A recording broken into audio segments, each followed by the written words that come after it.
بسم الله الرحمن الرحیم. سلامونه ملګرو. د غنی خان باره کې دا ویډیو ریکارډ کوم نو دا شاګردان را سره دي او په دې باندې زه خوشبخته یم چې داسې شاګردان لرم چې هغوی پښتو ادب سره مینه ساتي او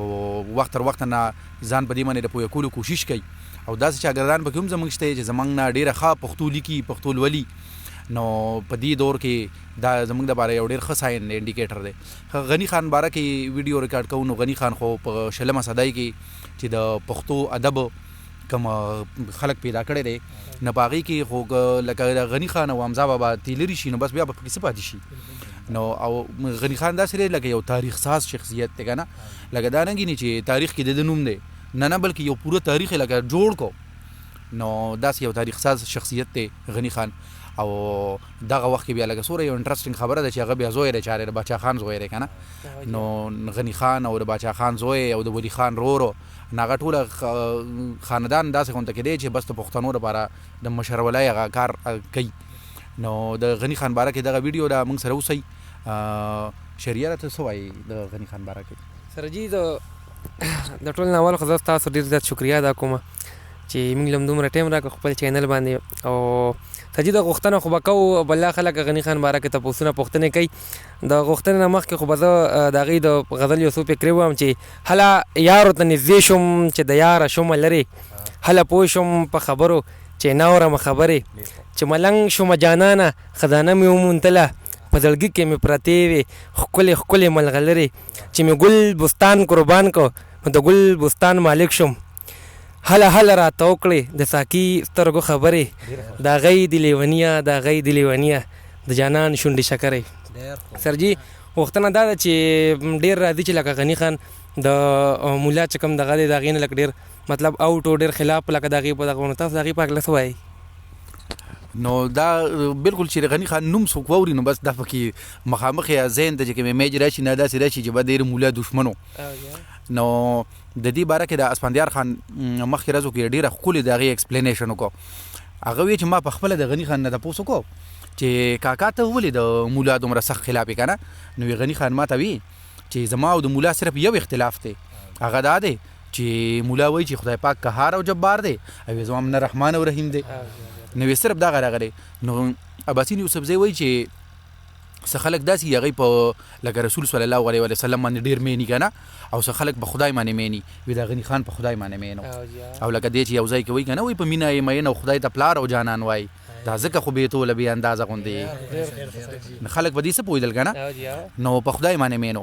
او بیا هغه ډېره چې کوم دی نه اسفندیار خان ورسره داسې څه لطیفه غونته کې وکړي د خندا خبره هم ده. وی غني خان له یو مولا راغی نو وی بله غوټه یې ګولاو کړې او د هغې نه منځ نه یو د هغه راوباسو تعویز وی ورته وی چې دا تعویز مې دله راوړی دی بابا او چې دا واچې نه په تا باندې به هېڅ څیزه سر نه کوي.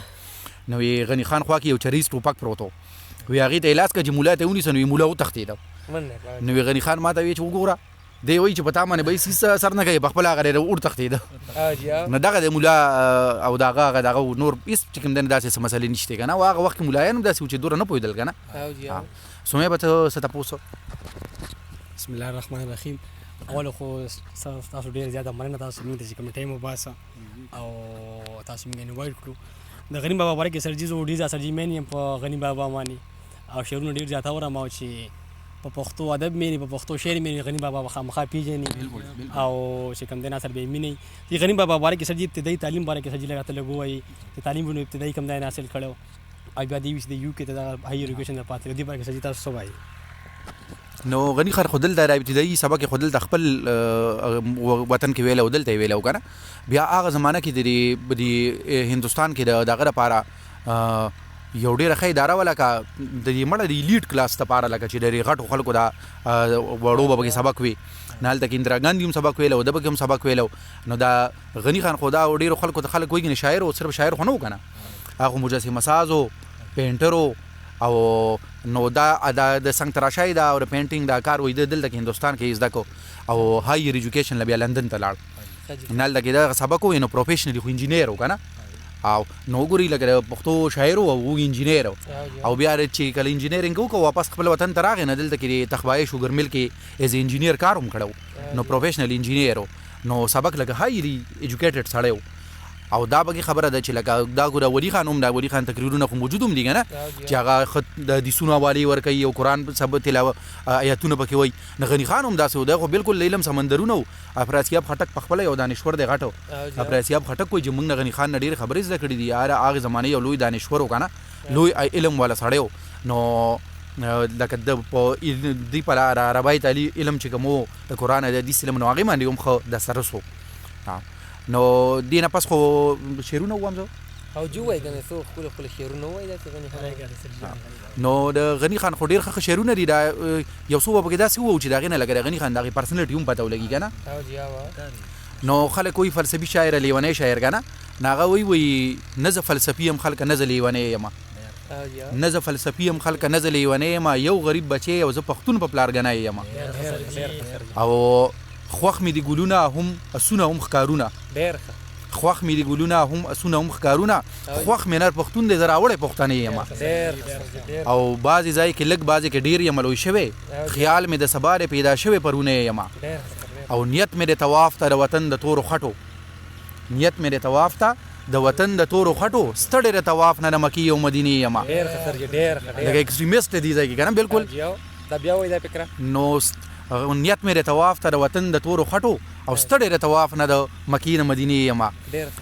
او بیا دا وایي چې ما ته ولې خلک لیونی او فلسفي وایي نو وایي زه یې هسې بخمه خو ایمان په ټیپر نه خرڅوم زه یې هسې بخمه خو ایمان په ټیپر نه خرڅوم نو ځکه لیونی یم خلکه ځکه لیونی یم او یو ځای کې چې کوم دی نه د حالاتو باره کې داسې وایي که نه وایي ټټو دوست کا سنډا یار کا او خر کا خپل مطلب په بار کا ټټو دوست کا سنډا یار کا خر کا خپل مطلب په بار کا او خوار دوار تلالا وایا چې تیرا د لس سپار کا او چې نری رنز ور شروع شي نو ځان جی کا پرهیزګار کا ډیر خطر د مستای چې خر شپات نه شیخای چوغه اختیار کا ډیر خطر او خر تری لوی په جهان نیوي چې په ګیره اعتبار کا او چې میګی ته خدای په کار شي نو 2000 ور تیار کا چې میګی ته خدای په کار شي نو 2000 ول تیار کا چې پښتون ته خدای په کار شي لوی ملک د سرکار کا او یو د خکار غوخه خوګره او بل مزه شونډې د یار کا یو د خکار غوخه خوګره او بل مزه شونډې د یار کا نو دا د غنی خان هغه لکه رومانټیک پوئټري ده کنه او حالات هغه دغه هم کړی چې داسي نو ورسره چې کوم دی نه د غنی خان د کتاب چې د غنی کلیات لټونی هم نوم دی کنه نه هغه باندې پرې اخیری پیج باندې چې کم لکه هغه کلام دی نه هغه نه هغه پرسنالټي پوره پته لګي خپل انټروډکشن کوي خپل ځان او د نظم نوم دی غنی ته ځان ته خبرې کوي کنه نو وای ما ویل غنی یار سبي انداز غوندې ما ویل غنی یار سبي انداز غوندې ادب د در کې کم زبان دراز غوندې او لینده دی ماته ګوډه او شډل مډل دی غشي لینده دی ماته ګوډه او شډل مډل دی غشي خو گزار دی رسا لګي تیر انداز غوندې او پټی دی وران ویجاړ دی او کګي وګي دی پوله پټی دی وران ویجاړ دی او کګي وګي دی پوله خو کری پکې ګلونه حسن ساز غوندې او رنگ دی ک تراش ته او چاربې تک غزل نو رنگ خو پینټر ہوگا نا او تراش مجسمه سازو نو رنگ دی ک تراش ته چاربې تک غزل پخپل لار روانه به استاد غوندې او دولت ته ک صفت ته ناموس ته ک شهرت دولت ته ک صفت ته ناموس ته ک شهرت او اوږي خېټه موړي بې نیاز غوندې او اخیری شعر کې وایي چې په مینه یې مین او خدای ته پلار او جانان وای په مینه یې مین او خدای ته پلار او جانان وای دا ځکه خو بې توله بې اندازه غوندې خبرې مطلب دا دی چې لکه ګوره هغه چوس په هغه زمانه کې لکه نسل کاله مخکې 50 کاله مخکې چې غني خان کله وی چې خدای مې پلار دی خدای مې جانان دی نه عام مولا په دې خبرو څه پوهېدو نه هغوی خو ډېرې کفر خبرې کوي حالانکه دی په خدای باندې مینو که نه نو دا زمونږ بس لنډه غونډه کې غني خان سره د پیژنګلو یو ویډیو وه او موږ سره اوسئ نورې به انشاءالله دغه شان ویډیو ستاسو لپاره ریکارډ کوو ډېره ډېره مننه